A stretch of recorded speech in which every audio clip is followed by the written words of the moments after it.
Good morning. I'd like to start off with an interesting idea from Rav Hirsch. We're talking about the Haggadah Shel Pesach today, and the Bnei Yisrael, they left Mitzrayim. It says that the Yishalu Isha Me'es Shchenta. There's two psukim, I couldn't find it right now, but another place it says a man borrowed from his neighbor, from his friend. But Rav Hirsch says that this word doesn't mean borrowing. And the question is always, why did they only borrow? Did they borrow it? They didn't give it back. Maybe they should have had to give it back if they just borrowed it. But Rav Hirsch says the whole question is a mistake, because the word she'ela that we find all over in Chazal, it's true that it means borrowing, but if you look in the Torah, in Tanakh, wherever it's found, except for one place, he says, it doesn't mean borrowing. It means requesting, asking, demanding, that you're asking for something. And they weren't borrowing from their neighbors. They were asking them for their kalim. They're asking them for things that they could give them, that they should have. They should have some riches, something to go out with. That HaKadosh Baruch Hu wanted them, that they should do this. And HaKadosh Baruch Hu asked them, B'lashon bakasha, no, that maybe it was uncomfortable for them to ask. So they asked them to give it, and they gave it. And he says, interestingly, that this is indicated in the word me'es shchenta. It says instead of me'im, which would mean borrowing, so it means it still belongs to the other person, and it's just not with the owner right now. It's with the borrower. But here, it's not saying that. It's saying that you're taking it from them, and it's not there. It's not theirs anymore. So it wasn't borrowing at all. And another very interesting, fascinating point that Oberstein makes is that the pasuk says that HaKadosh Baruch Hu put the chen, in the eyes of the Mitzrayim, that they started feeling a certain respect towards the Jewish people, and they gave this to them willingly. So what did this respect come from?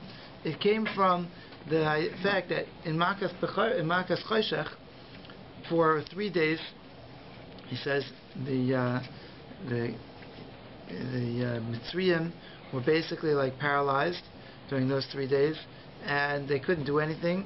And the Jews during those days didn't take anything that belonged to the Egyptians. They knew where everything was, Chazal say, and they still didn't touch any. They didn't take anything. So HaKadosh Baruch Hu caused that this should make such an impression, the integrity of the Jewish people in the eyes of the Egyptians, that this won them over more than all of the miracles that Hashem did for the Bnei Yisrael. More than all of the miracles, now they said, wow, this is an exalted nation, this is an uplifted nation, this is somebody we're going to give gifts to, because that they didn't touch anything that was ours. And you know what we would have done if we could have taken the Bnei Yisrael stuff, and they didn't touch it. And this we find again in the Megillah Esther also, that says very clearly that Klal Yisrael did not touch anything from the they didn't take from the Goyim. They killed their enemies, but they didn't take their belongings, what wasn't theirs. And special integrity that Klal Yisrael has, that could make a Kiddush Hashem and make Klal Yisrael uplifted in the eyes of Mitzrayim and in the eyes of the Goyim around us. It makes a special Kiddush Hashem.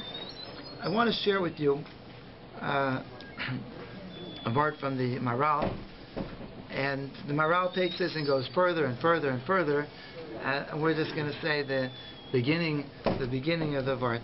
So towards the end of the Haggadah, the part of Magid, we come to one of our favorite parts of Haggadah called Dayenu.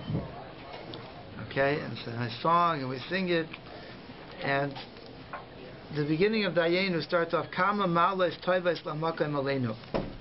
So what is the idea of Ma'ala Toivais Aleinu?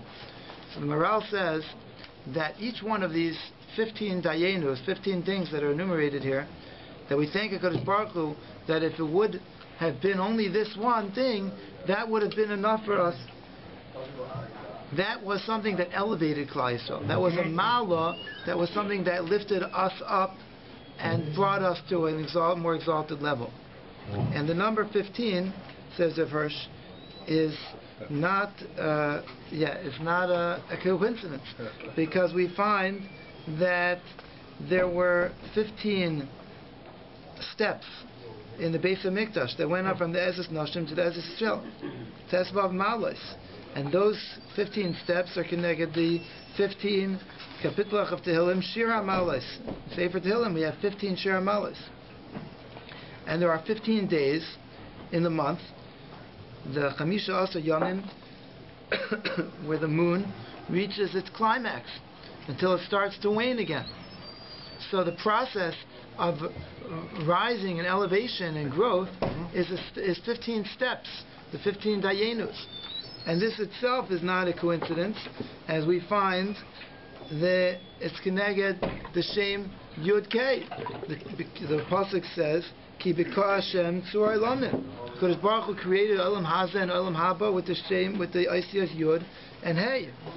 And that's the completion of everything that, in our experience, in this world and the next world, the heights of elevation that we could reach is 15.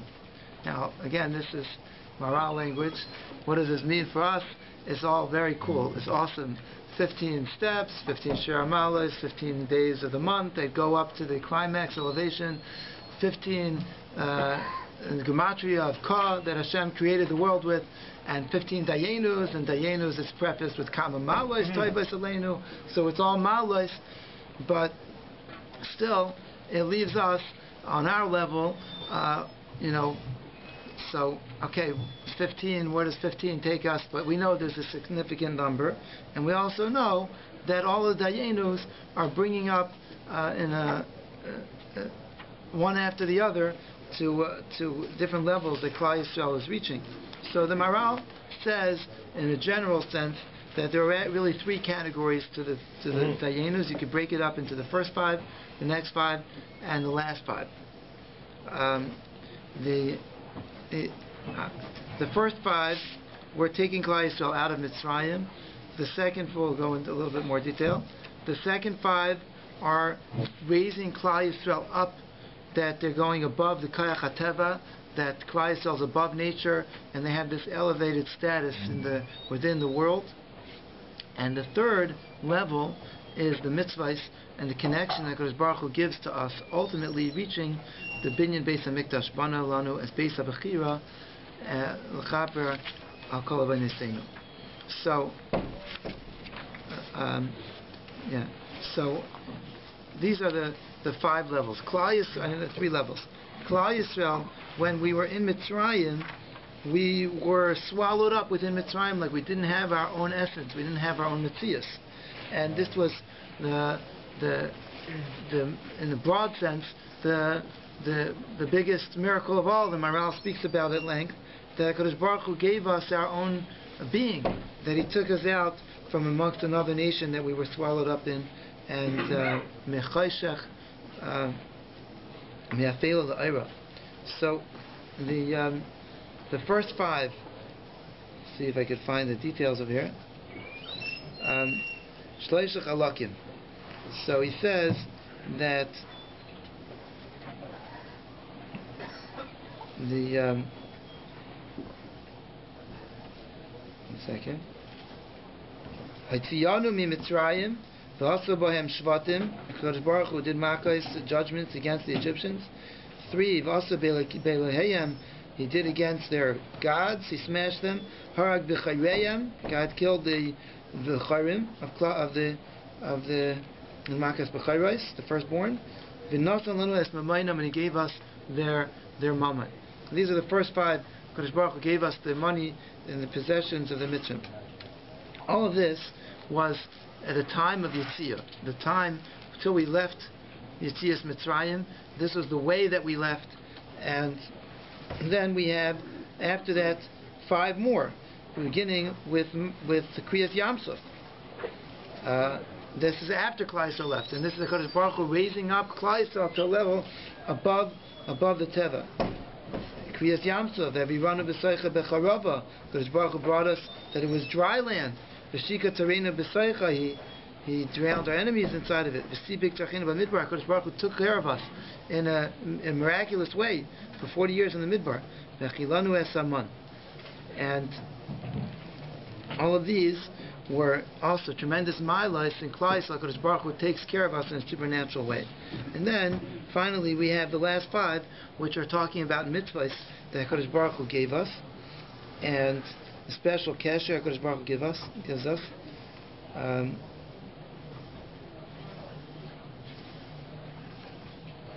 So it says like this. The first one is Shabbos. HaKadosh Baruch Hu gives us a Shabbos, which is a special connection. And then Kervanu Lifnei Har Sinai. HaKadosh Baruch Hu brought us in front of Har Sinai. That was a special kerva, a special milah. So we could ask, what would we have had if we didn't get the Torah? But the truth is that this, even before we got the Torah, HaKadosh Baruch Hu brought us to a certain elevated status, that He brought us Lifnei Har Sinai, and He was Mikarev us to Him, that He's ready to give us the Torah. And that's why the next step was He could give us the Torah, because He brought us to this elevated status. This was part of the milos that we're going one after the other, of reaching that completion. And also learn us the Torah, with the land of Kedusha, Banu Lanu Beis HaMikdash.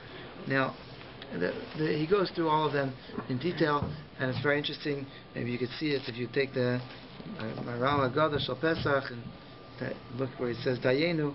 It's written very beautifully. But one thing that also struck me, and that the Maral says, is that we know famous cute thing, drasha that says in Haggadah that how many miracles were there in Mitzrayim, and how many were there on the Yam? Okay, and everyone's taking out their calculators, and so it says that if there were 10 according to the first opinion, there were 10 in Mitzrayim, then there were 50 by Yam Suf. Why? Because by the Yam. So, because in Mitzrayim it says Etzba Elokim Hi. Okay, I think it was the Chartumim of Paro that said that. And by the Yam Suf it says Lashon of Yad. Well, it said Yad Chazaka. So the Maral says that the concept here is not just that there were more makkos or less makkos, but the idea of etzba is the idea of the individual. 5 fingers on a hand is that the individual kaichais were HaKadosh Baruch Hu overcame those kaichais and used them against the mitzvah. But when it came to the Yam Suf, it was even in a much more general sense against the whole Chukei HaTeva, and the Yam being one of the something that's in general sense of the Kaichais of Teva, and HaKadosh Baruch Hu took it and dried it up, and it was no longer, so to speak, in the Makam, in the place of the Jews, and that was something that was a yad. It was something that was much more broader and more general. What happened to Klal Yisrael was a much greater scale by the Yam Suf. So that's the idea I wanted to share with you from the Maral. Like I said, it could go on and on. The way he takes it more and more beautifully in detail, but it gives us an appreciation for the Dayenus, that it's not just random. There is a build-up, there is a progression, and there's first 5, and then the next 5, and the next 5, and 3 different levels. Firstly, they were taking us, the HaKadosh Baruch Hu was taking us out of the mitzvah, and from underneath them until we rise, that we're going up elevated with their riches, and then HaKadosh Baruch Hu taking us up above the Kaichas of Teva, carrying through us in a miraculous way throughout the Midbar, and then also the whole relationship that HaKadosh Baruch Hu made with us, the Kesher. That's the last 5. He gave us Shabbos, He gave us Karabas Dar Sinai, and He brought us the Kiraftanu Makinu Avodasecha, and He gave us the Torah, and He gave us Eretz Yisrael, and He gave us the Beis HaMikdash, and that He wants to guard us, that we can keep that kesher, and we have the karbanos that we could bring to rise up above it.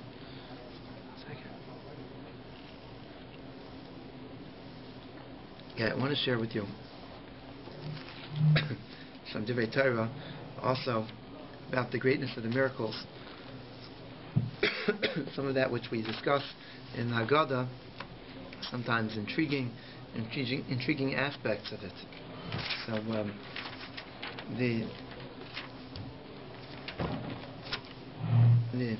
trying to be brief.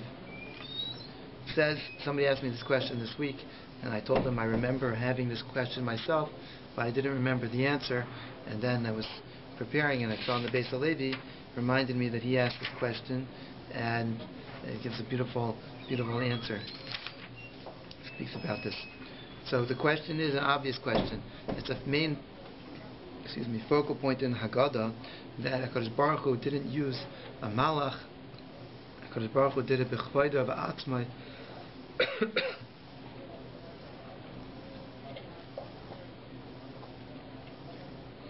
And the problem with this is that we know that HaKadosh Baruch Hu told the Bnei Yisrael that He won't allow the destroyer, the mashchis, to come into their homes when they put the blood of the Karban Pesach on their homes and they're observing the mitzvahs of Karban Pesach. So then, and Milah, first they did Milah and then Karban Pesach, HaKadosh Baruch Hu says, I'm going to watch over you. And He even gave them a command not to go out of their houses, that it was dangerous for them to go out of the houses. So, what's going on here? Is it HaKadosh Baruch Hu, b'chvayda v'atmai, anivulei malach, anivulei saraf, or is there a mashchis, is there some destroying angel here that was present in the land of Mitzrayim on that evening? So the Beis Halevi says, if I could find it, I don't know if I could find it.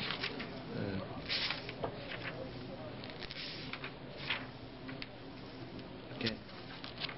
Might be a lucky day. I might have to rely on the memory. Okay. So,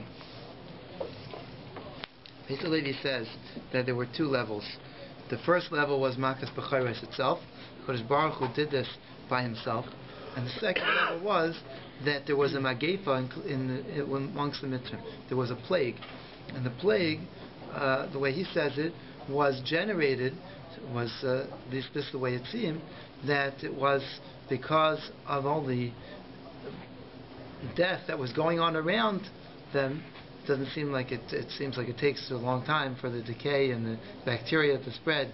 I don't know, but the Beis Halevi says that the Makas B'chayrais led to a tremendous magefa amongst the Mitzrayim, to the point where it says that the ein bayis asher ein sham meis, because even if there was no Bechar there were still some people dying.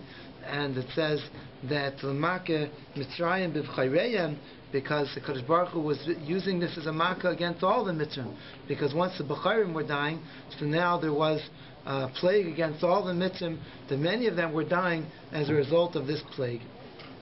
And that's why it's called Makas B'chayrais, because it was actually a makkah from the Bechayrais against all of the Mitzrayim. But I think there's also a medrash that says something on a different lines, but it's also similar, that there arose a battle in Egypt on that night against the Bechayrim, against their parents, because there was like some sort of a civil war, that they're causing this to us, that we're all going to die. And there was the Bechayrim that were killing the Egyptians. But either way, the point that the Beis Halevi is making is, the way he says as a magefa, is that there were two things going on at simultaneously. There was a Kodesh Baruch Hu killing the Bechar, and that was Kodesh Baruch Hu did himself. We'll see in a second why. Dafka Kodesh Baruch Hu b'chvayda v'atzmai. And then there was another thing, that there was mashchis, there was a destroyer going and killing Egyptians, and that was, we call the angel of death, that was going and dancing amongst them, and there was rishus, there was nitain l'mashchis, lahashchis, and therefore Klal Yisrael was instructed that you stay out of the way and you do something to protect you, that you shouldn't fall into this makkah as well. So we say in the Haggadah Shal Pesach, V'amartem zevach Pesach hu l'Hashem asher Pesach al batei b'nei Yisrael b'Mitzrayim. This is a zevach Pesach. It's offering of a Pesach offering. Why do we have this offering on the Leil Seder? Because the Kodesh Baruch Hu skipped over Pesach al Batei Bnei Yisrael b'Mitzrayim, b'Nog Boi es Mitzrayim, when he caused a negef to the Mitzrim, Vespatenu Hitzil, and he saved our homes. So says the Beis HaLevi, what are these two things that are being described here? That it says in the last few words, the pasuk seem extra. Vespatenu Hitzil, and he saved our batim. It already says, Patach al Batei Bnei Yisrael. And Hashem was Pesach, Hashem skipped over, didn't harm us. So what's now is Vespatenu Hitzil? So he says that this is going, again, because there was, because Baruch Hu killed the Mitzrim, and there was a Magefa, and that Magefa could have also spread to the Jewish homes. And Kadosh Baruch Hu, not only did, when he killed the Bechor, he skipped over our homes, but also there were many homes that didn't have a Bechor, and those ones that Kadosh Baruch Hu didn't have to skip over. But Hashem still had Rachmanus on those homes, and He saved those homes. So that's why it skips changes the way of speaking. If you're into the diktuk, that at first it says Asher Pasach al Batei Bnei Yisrael, so it's not speaking in the first person.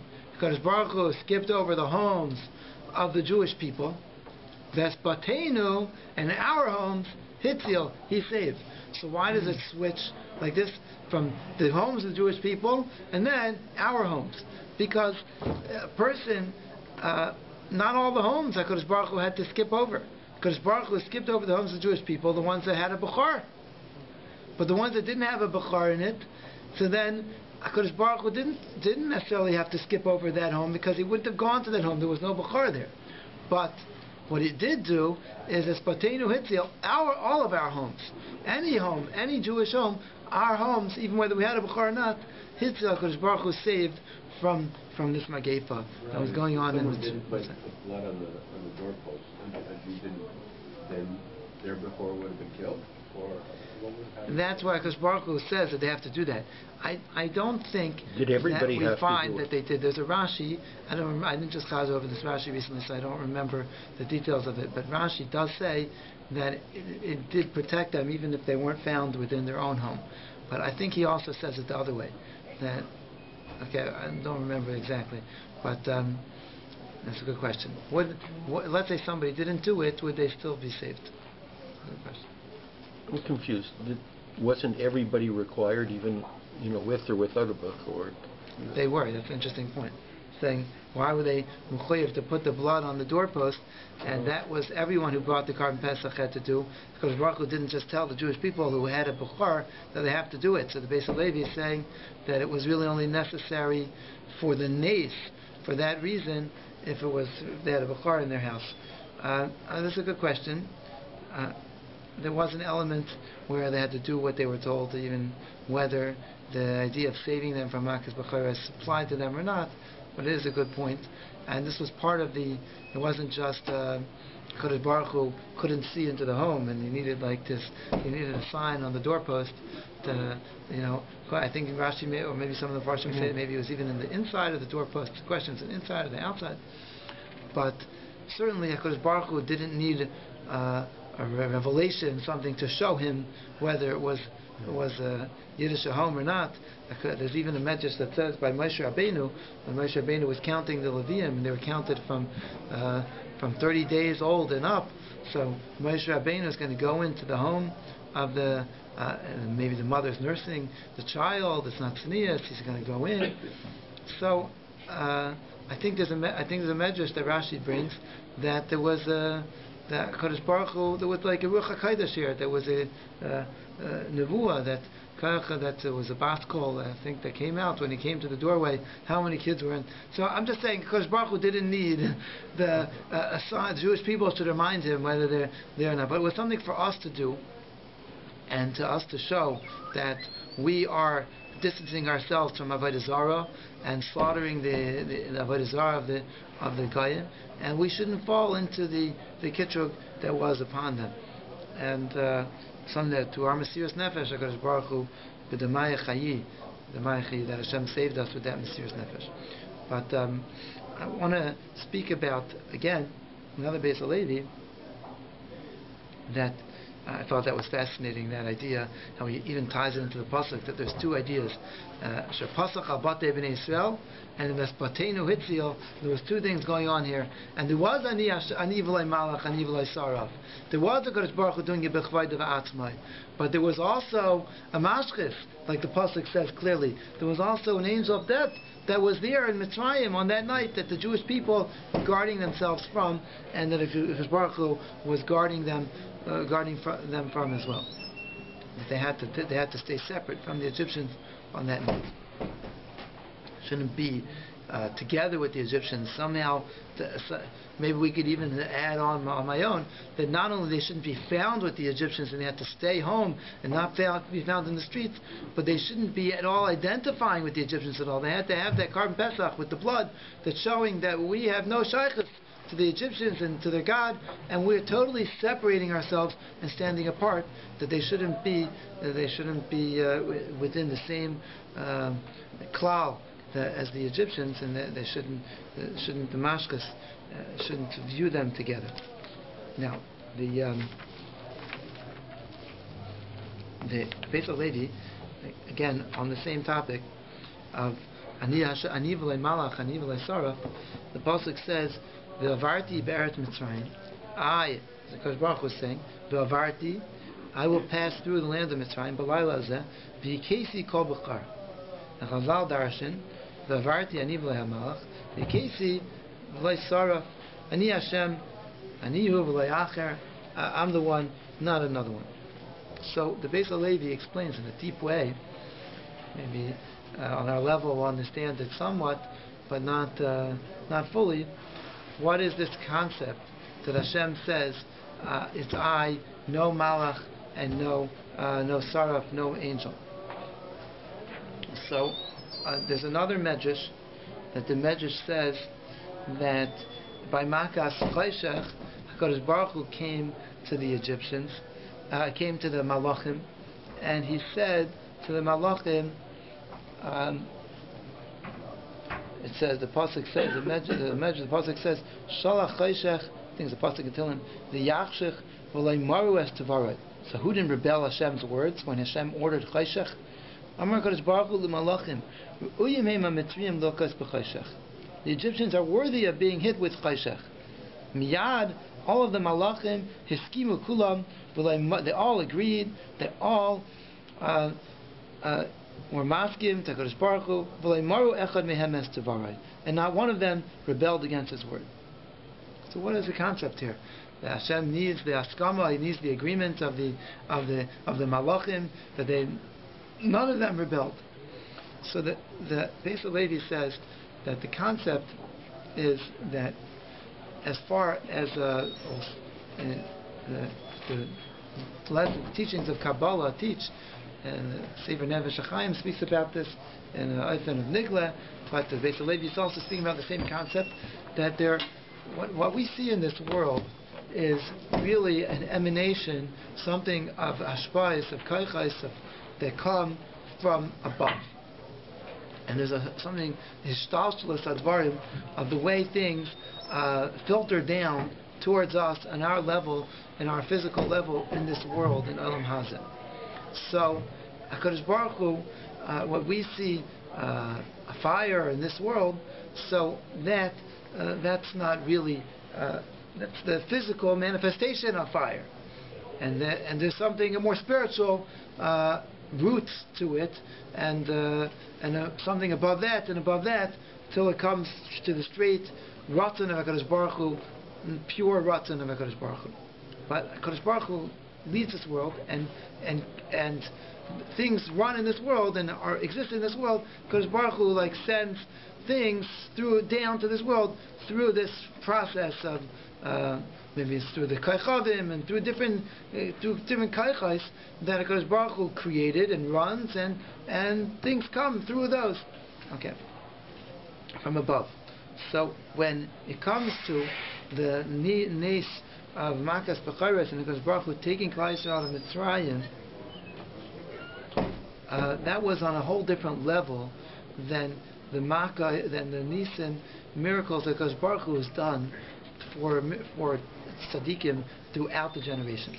Throughout the generations, Kosh Baruch Hu has done Nisim, but Kosh Baruch Hu then is not changing things all the way up to in the different levels up there of where things come from in this world. In other words, Kosh Baruch Hu is not altering what the Malachim's koichos are. He's just saying that in this physical teva that I created here, fire is something that burns. So Kosh Baruch Hu says, now Avram is getting thrown into the Kibshan Eish, this fire shouldn't burn. But that's not against the what's going on in Shemayim. In Shemayim, really, Avram Avinu is totally pure. There's no reason why he should be burnt. The fire shouldn't have any shlita, shouldn't have any control over him, and it's only natural that Avram shouldn't get burnt up. But HaKadosh Baruch Hu makes an ace for him in this world, the way we see it. There's a miracle going on in terms of what's going on down here. So when it comes to the Kibshan Eish, the Gemara in Pesachim Daf Kuf Yud Ches says, Kishid Yard Avram Avinu LeKibshan, Amar Gavriel HaMalach said, Ereid Vatzilai, I will go down and save Avram Avinu. Gavriel, who's Sar Shel Eish, Kimavor Sham, like we see in the Gemara. Gavriel is the Malach. He's the officer in charge of fire. So what's the concept here? That Hashem's not changing Gavriel. Hashem's not changing the Koyach of Eish L'mala above. Even the Malach of Eish itself is saving Avram Avinu within this fire. But when it comes to Klal Yisrael leaving Mitzrayim, Klal Yisrael was on a level where we couldn't be taken out because we deserved to be taken out. That there was some way that Klal Yisrael was going to be extricated without by the koichos of the Malachim. All the way up to the highest levels, Klal Yisrael couldn't be. This was a nes of all nisim, because it was something that didn't just defy the koichos of teva down here in this world for Klal Yisrael to be saved, to be taken out. This was something that maybe all the Malachim, if you would have asked them, they would have said, no, Klal Yisrael deserves to be Meshubed in Mitzrayim. They don't deserve to get out. They also they haven't become worthy yet of being saved. But Ani Hashem, Ani V'lei Malach, Ani V'lei Saraf, because Baruch is saying this is something that can't happen through any Malachim. This, I need the intervention that Baruch Hu says, I made a promise to Klal Yisrael. I have a commitment to them. It's my bind to them that I care about them, that breaks all barriers of what they're worthy of or what should be in terms of any of the koichos all the way up to all the highest malachim. And that couldn't save us. It's only Kodesh Baruch Hu, b'chvaydav atmai, he comes and he saves us on this night. So, okay, we should be zaycha to Geula Shlema. This Geula should be this Chodesh, should be the month of Geula for us, and we should be saved. And the Ramchal says that it's really every single Pesach Seder that we have, it brings us one step closer to the Geula. Every as Mechadish, the Koach of Geula and Cheiros, and it's like the chains of Galus are getting thinner and thinner. We should be Zaycha to Geula Shlema Meir V'Yameinu. Amen.